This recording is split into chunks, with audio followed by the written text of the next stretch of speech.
Մենք ապրում ենք այդպիսի ժամանակներում եւ այնպիսի աշխարհում, որտեղ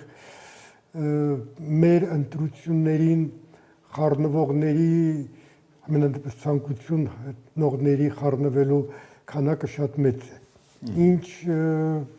գործիքական կօգտագործվի։ Խոսքը դրսի աչքի մասին է։ Խոսքը դրսի աչքի մասին է, իհարկե միանշանակ։ Առավել եւս որ մենք ներսում էլ հաս չենք միմյանց հետ։ Մի խնդիրը դա է։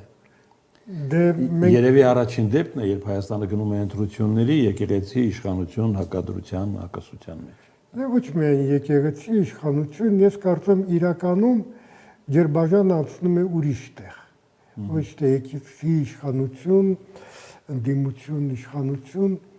այլ ինչ ուղի է ընտրելու Հայաստանը։ Հայաստանը փորձելու է դառնալ լավ զարգացած գաղութ,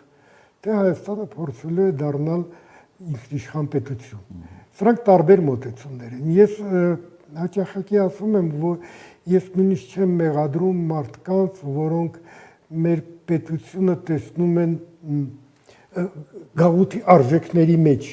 կառուցված, որովհետև մենք չենք ունեցել փորձ պետական։ Մենք նույնիսկ նայեք, նույնիսկ մեր բառապաշարում մենք հաճախակի օգտագործում ենք, ոչ թե հաճախակի մշտապես, ընդ որում բոլոր կողմերն են օգտագործում երկրորդ հանրապետություն հասկացողությունը։ Նա հանրապետություն չէր։ Նա չուներ հանրապետության ամենակարևոր բաղկացուցիչ սեգմենտները։